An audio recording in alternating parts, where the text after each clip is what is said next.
welcome to the MHR show. Today I'm joined by Kevin Howells from Newport City Council. Kevin, could you tell me a little bit about your role at the council? Yeah, certainly. So I'm the head of HR for Newport City Council. My role is kind of split into three different areas. Strategic HR, so your day-to-day kind of a casework, employee relations, OD, those sorts of things. Then I've got the HR and payroll transactional function or employment services function called various different things, but HR and payroll and also the health and safety function that sits under me in that area. So quite a challenging role then, lots going on, lots of things to kind of get your head around, and the council themselves, they've gone through quite a bit of change over the last few years, haven't they? What's the kind of strategic objectives of the authority? Yeah, I guess, you know, like all organisations, we have the kind of golden thread of the plans that we set out and achieve. So we have a manifesto from our political party that says what they want to do and achieve. We create a corporate plan around that sets out how we're going to deliver that aspiration as an organisation. And then you get down into the kind of the lower level nitty-gritty stuff around actually this is how we're going to deliver those objectives and those plans that have been set out. So I guess in terms of context from kind of HR world, actually it is about trying to have the best talent we can, retain that talent and develop that talent internally, and making sure the opportunities are there for those individuals to shine whilst they're with us, and hopefully stay with us and deliver, you know, ultimately deliver services to the residents of Newport.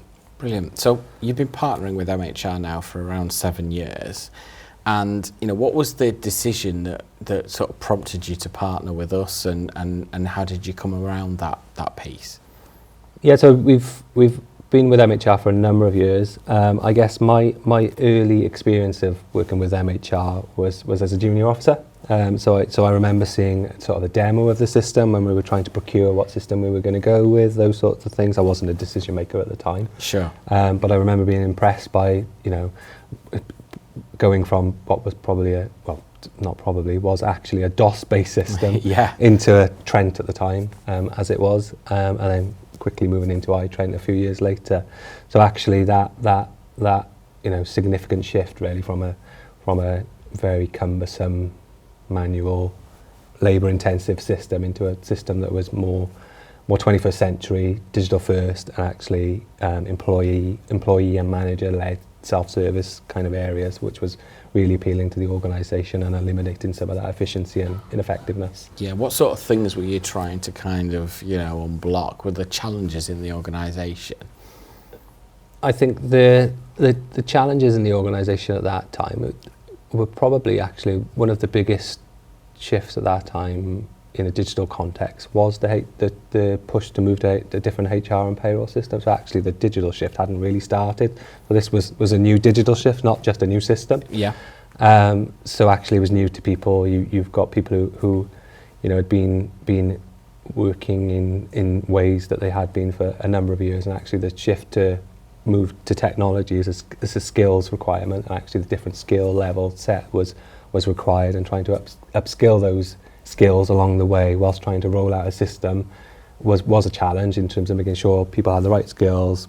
There's resistance to that as well in terms of, you know, I'm going to continue sending my paper form in and those sorts of things, and actually trying to get out there and educate and support and embed that was a challenge initially, and I will accept that years ago, but now, you know, predominantly our services are manager and employee-led services, eliminated pretty much all paper-based processes. You know, you still get some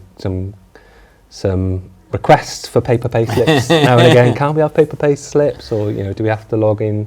But things like single sign-on and you know, making sure it's visible up front when you get in, those sorts of things really help with engagement of staff and making it easy to get into the system. And I guess that's going to help in terms of sort of attracting new talent as well, because that's your kind of shop window into the organisation. Absolutely. Our you know, value proposition is really important at the moment for any public sector who struggle to recruit, predominantly because we're not as attractive pay-wise as the private sector, but we have a lot of other benefits as an organisation that we can provide to our employees. So our value proposition is really important. Starting with how we market ourselves, how we change our perception as an organisation across the city and wider afield, trying to attract that talent into the organisation, and having clunky processes when you're trying to apply for a job or inefficient processes it has been a challenge, and I wouldn't say we've eliminated all those, but we continue to try and eliminate those by using systems and processes in a different way. And obviously the age of automation and AI is helping us along the way there. And for us as an organisation, we've just invested in that activity as well, around reviewing our recruitment processes, marketing, brand, all those things, including the use of iTrent to better assist us in capturing those employees into the organisation. Yeah, I think it's really important, because I think these days people, they kind of move on very, very quickly, don't they? If they haven't got that experience, it's like, okay, I'm getting tired with this, I'll move on to the next role or organisation. So, you only really get a very small window of time.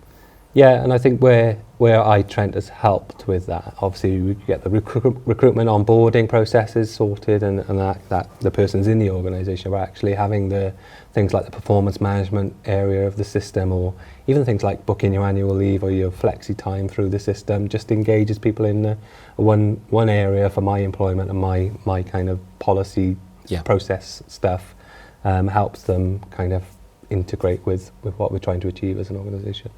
I think what you talk about, a lot of things you've mentioned so far, it sounds like there was a real cultural shift needed at Newport. Mm-hmm. How did you manage that cultural shift? Because I can imagine there was quite a bit of resistance.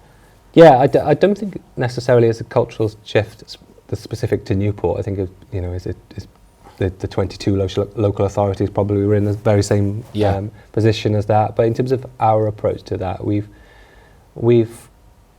tried to bring our employees along the journey with us. So if we're rolling out a certain element of the system that means there's change, we've engaged with them up front and tried to map out the process beforehand so that they're engaged and that they're helping us develop it, rather than just coming up with something and sending them, say, look, now you need to log in here to do this. So we've tried to develop the process with their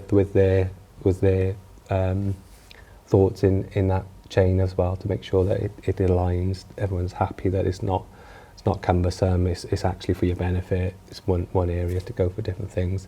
I think buy-in at the top is important as well. Yeah.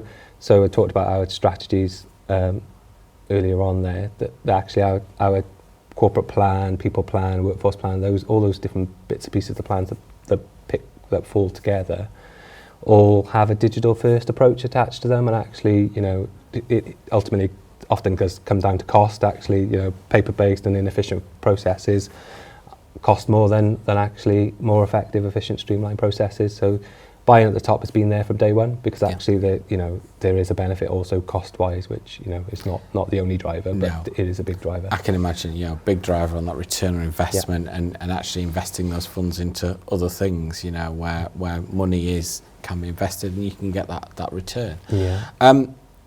I think, when we talked earlier, you talked around the fact that, Newport's not standing still and it's moving forward all the time. What's your future aspirations?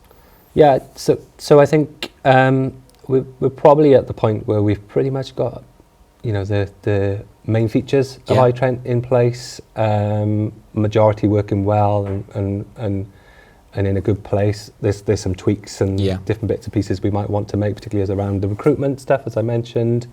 But actually we're using the product in all intents and purposes to the full potential. I think for us, across the group in Wales, we are known as one of, or if not the most efficient and effective HR and payroll service in this area. And I think we need to build on that and start to help others in that journey in our area to make the same changes and kind of future-proof the service.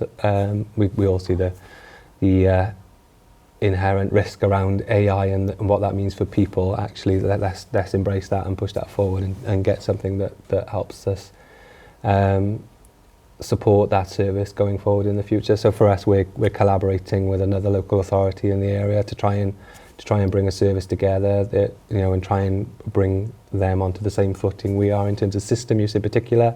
We're also selling services to other providers in the area. So I think that's where we need to go as an organisation, is start to think more commercially, commercialise in our not just deliver a HR and payroll function for Newport City Council. So it sort of goes beyond that, doesn't it? I love the idea that you're collaborating with other organisations, you know, other local authorities in the area, and actually sharing that best practice, you know, what you've achieved at Newport, and hopefully, you know, those organisations are taking that forward as well, learning from you.